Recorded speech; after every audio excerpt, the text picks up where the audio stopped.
brought you to that decision? What recognition was it? How do you define yourself as mother in terms of that decision?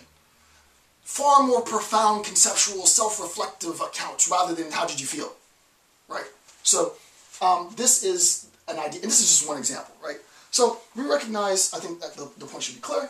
So we recognize then that insofar as we're talking about a duty-based deontological ethic, that there is this universal principle, for example, the universal prescription that mothers ought to take care of their children and safeguard their children at maybe even the expense of their own lives, which is something I just think is completely laughable, which is why I'm a philosopher. And I've done creative writing on the side to totally transgress the idea of what motherhood actually is.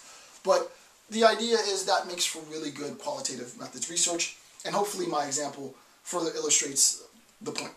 Okay, so number 2, utilitarian ethic of consequences.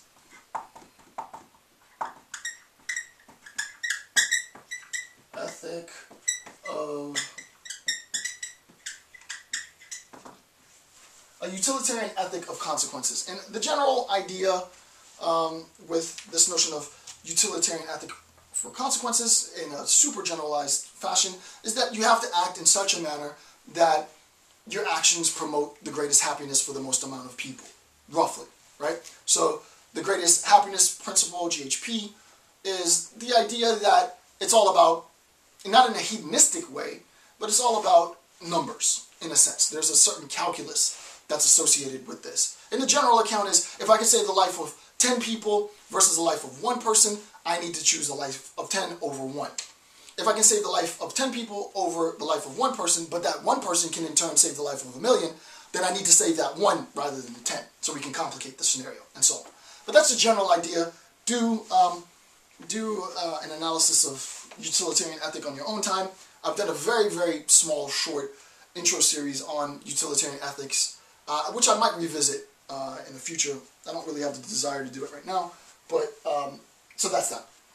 Now, let's read what the author says, and then I'll give you an account of how this relates to ethics in qualitative methods research. So, the utilitarian ethic of consequences model prioritizes, right, goodness, right?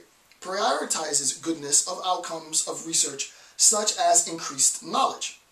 Thus, the rightness or wrongness of actions are judged by their consequences rather than their intent. It's very important.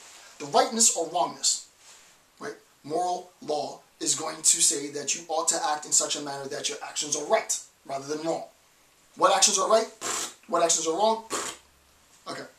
Thus, the rightness or wrongness of an action are judged by the consequences rather than the intent, right? I didn't mean to hurt her, but you did, right? It's not the fact that you didn't mean to hurt her, it's the fact that you did hurt her, right? So we're looking at the consequences.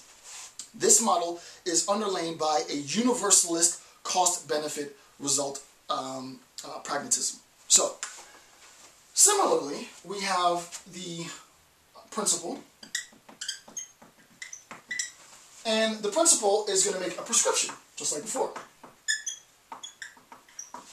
And that prescription is going to say, as the author says, I want to use the author's term, prioritizes goodness of outcomes of research, and what we're going to do is we're going to place emphasis on the consequences rather than the intent, right? So emphasis on consequences.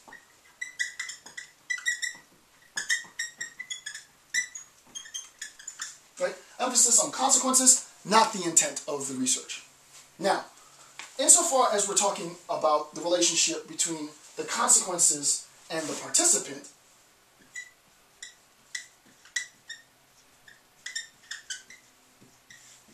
and then my relation to as researcher, R-E, my relation as researcher to the participant, then we recognize that interesting discourse, interesting modes of sort of questions arise immediately, right? Because as researcher, I would be attracted to particular participants after I've sort of gained an interest in a particular consequence. So, for example, you can imagine that the consequence of some action might be the refusal to follow orders in a military situation. So, soldiers are routinely told to do action X, and they are expected to perform action X.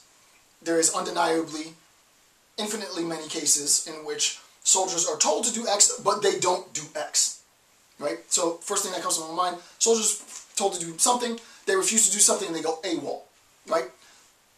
Insofar as I have that idea in mind, now I recognize, well, there has to be a population of people that perform this particular action, this consequence, this refusal. So let me go out into the world and try and find soldiers who have been AWOL, who have gone AWOL, and interview these soldiers, right? I would imagine that this is after they got out of jail for abandonment. But so I find these people and I ask them, hey, what's going on? My assumptions would be that part of the reason for AWOL was that they were told to perform actions that they didn't think was right, right? So the consequence is that they fled rather than perform those actions, right? Whereas other soldiers might have had good intent and performed actions that were otherwise bad, and they recognize this, so they flee, right? In my interview with the participants, it's important to recognize that the consequence and the relationship between the intent is what's viable here. This is what I want to get at. But I have to make sure, as far as ethical considerations are concerned, that I don't cast judgment on the participant. Later in my analysis, we're going to talk about the role of interviewing former perpetrators of violence, right? It's easy to think, oh, well, you were part of a massacre. I had a student, genius student, just did research, I'm not going to put the name out there, just did genius level research on child soldiers. Interviews child soldier. The idea is you don't want to demonize the participant because of the consequence of their actions, right? The idea is far more complicated because of the disassociation between the intent and the act. I didn't feel like a killer. I didn't want to be the bad guy. I didn't think I was capable of doing what I did in very, very graphic terms, in horribly graphic terms. But I did do this. The consequences of my action was this. It doesn't always have to be negative. It can be positive. It's typically negative. But the consequences of my action is this. The whole point of the research at this level, what I would consider phenomenal research with respect to sort of a utilitarian qualitative assessment based on some interview data, is how did you cope with the discrepancy between what you wanted to do, the intent, and what you did do, the action. There's a technical term for this. It's called akrasia, and I'm not going to get into that. I've done a lecture series on, maybe 4-part video series on akrasia, A-K-R-A-S-I-A. So just Google it in my YouTube link, and you can watch a more in-depth account of this disassociation between what you wanted to do and what you actually did.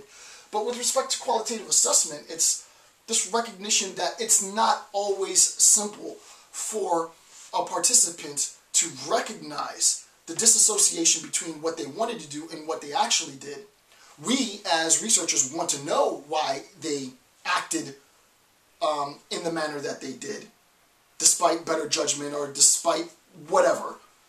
But what we have to concern ourselves with, ethically, is that we aren't there as judge and jury. That's not our role, right? We're not there to cast judgment. It's not, oh, so you were a child soldier, so how do you sleep with yourself at night? Aren't those horrible actions that you did? Don't you recognize the pain that you've caused in the world? I mean, that's not the point. That's not the point, right? Ethically, I would consider that a violation of the relationship. We're not there to interrogate the participant. We're there to try and have some understanding. That's the whole point of qualitative analysis. And our ethical considerations have to always factor into account the attempt to have some understandings of whatever cognitive framework, whatever cognitive frame of mind led participant to do X, right? So that's what motivates our research. So with respect to this utilitarian ethic, that's just an example, right? The disassociation between what I wanted to do and what I actually did, or the association between what I wanted to do and what I actually did. The point is, however, that as far as a utilitarian account is concerned, it's about the consequences. What did you actually do in the world? That's what's motivating my research. It's the fact that